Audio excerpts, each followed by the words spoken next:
Et oui les Madrilènes, c'est Alexandre, j'espère que vous allez bien les gars. Aujourd'hui, très courte vidéo sur l'actualité mercato du Real Madrid pour donner encore une fois mon avis sur une rumeur qui touche un peu le Real, etc. Et surtout un ancien protégé de Carlo Ancelotti durant son passage à Everton. On va donc parler, comme vous l'avez vu dans le titre, de Richarlison qui est soi-disant envoyé au Real Madrid, que soi-disant Carlo Ancelotti aurait contacté, tout comme Calvert-Lewin pour venir au Real Madrid. Alors déjà, je vais vous dire mon avis dès le début de la vidéo. Pour moi, c'est quasiment impossible que ça arrive. Tout simplement parce que déjà le Real Madrid bien sûr est sur Kylian Mbappé et tout ça, mais apparemment les dirigeants du club auraient dit à Ancelotti que si Mbappé ne vient pas cet été, il n'y aurait pas de recrue offensive et que Carlo Ancelotti devrait se débrouiller avec Benzema, Hazard, Gareth Bale, Asensio, Vinicius et Rodrigo pour son attaque. Il n'y aura pas d'autres recrues, j'ai pas parlé de Jovic et tout ça, mais en gros le Real Madrid devra se débrouiller avec ce que Ancelotti a sous la main avec le retour des prêts, etc. Et du coup c'est une nouvelle qui déjà m'angoisse un peu. Ça m'angoisse un peu parce que déjà, bon, Richarlison, petite parenthèse, c'est un très bon joueur, techniquement, dos au but, pour combiner, etc.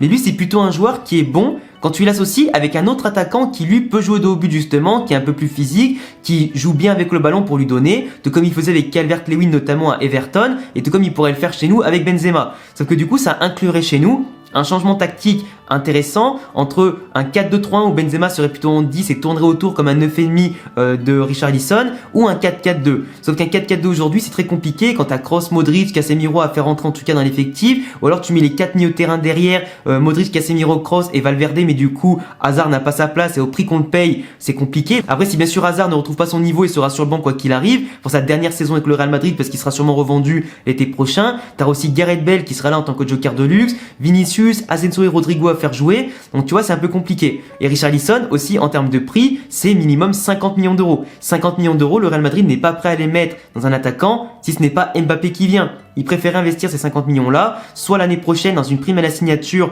et les salaires de Mbappé à l'année, soit simplement dans le recrutement de Mbappé dès cette saison avec ces 50 millions là qu'on a en réserve et un peu plus et la vente de Varane ou d'autres joueurs, tu vois. Donc Richarlison aujourd'hui pour moi c'est un peu une rumeur que l'on peut tuer dans l'œuf directement, qui pour moi n'est pas intéressante parce que certes c'est un bon joueur mais c'est pas un excellent joueur qui va t'apporter un palier supplémentaire, tu vois.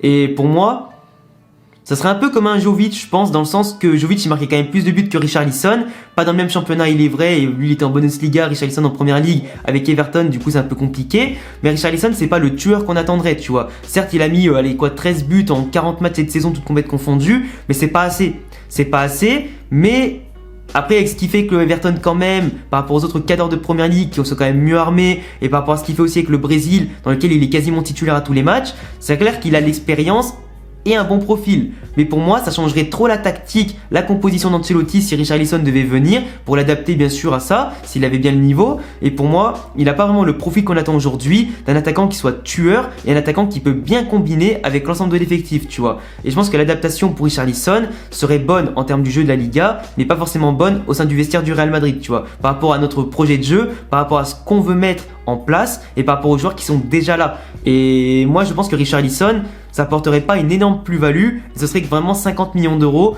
qu'on aurait pu économiser pour mettre ça sur Mbappé qui lui correspond mieux à l'ADN Real Madrid, tu vois. Après je le répète, pour moi c'est un bon joueur mais pas un excellent joueur et il apporterait pas la statue, du moins la dimension d'un joueur comme le Real. Après Eden Hazard sur le papier l'avait cette dimension mais dans les faits il ne l'a pas à cause des blessures et tout ça, son manque de rythme, son surpoids, son hygiène de vie, tout le bordel. Mais Richarlison, même s'il est plus sérieux, pour moi c'est pas un joueur qui te fait passer une étape de plus, quoi. Donc pour moi le pourcentage de chance que Richarlison a de signer au Real Madrid c'est 20%, et il me semble que comme j'ai dit un petit peu avant que le Real Madrid ne veut pas recruter de joueurs si Mbappé ne vient pas ou Haaland ne vient pas, donc voilà, on va pas se faire chier à dépenser trop d'argent, un salaire de trop en plus, un salaire qui serait quand même assez conséquent, un transfert conséquent dans une période de crise, comme je le répète, de Covid-19 qui est quand même impactante pour tous les clubs. Du coup je pense que ni Calvert-Lewin ni Richarlison ne viendront au Real Madrid, et ça c'est vraiment des rumeurs mercato qui enflent parce que Ancelotti les aimait bien, qu'il pourrait les associer à Benzema, mais pour moi, ça changerait vraiment notre projet de jeu, notre philosophie, la composition et un peu les combinaisons qu'on peut créer. Même si bien sûr en général tous les bons et les grands joueurs savent combiner ensemble et savent bien sûr jouer au foot ensemble, mais pour moi ce ne serait pas des recrues intéressantes, même si bien sûr je signe tout de suite pour échanger au pire un Richarlison avec Jovic. Ça par contre, Richarlison au pire en mode joker, etc. ça peut être cool. Mais bon, après l'associer à l'effectif aujourd'hui, sans faire forcément beaucoup de ventes, ce serait pas ouf. À voir bien sûr comment Perez et Ancelotti vont mener de main de maître ou pas du tout le mercato, qui va partir parmi les prêtés qui vont revenir, qui va partir parmi les indésirables, etc. Quelle est la place qu'on va pouvoir faire aux futurs recrues pour un petit peu composer un effectif qui soit en quantité et en qualité pour jouer sur tous les tableaux et retrouver les sommets. Donc voilà, en tout cas les gars, c'est tout pour mon avis très rapide sur Richarlison. J'ai pas voulu m'étendre pendant 10 ans avec une vidéo de 10-12 minutes comme d'habitude. En tout cas, je vous laisserai me donner vos avis sur Richarlison. Est-ce que vous aimez bien le joueur? Est-ce que vous le connaissez? Est-ce que vous pensez que ce serait cohérent de le recruter ou pas du tout? Est-ce que vous pensez aussi que ce serait intéressant de dépenser 50 millions d'euros sur lui, sachant les grosses recrues qu'on veut faire pour les prochaines saisons? J'attendrai tous vos avis dans les commentaires. En tout cas, j'attendrai aussi que vous abonnez à la chaîne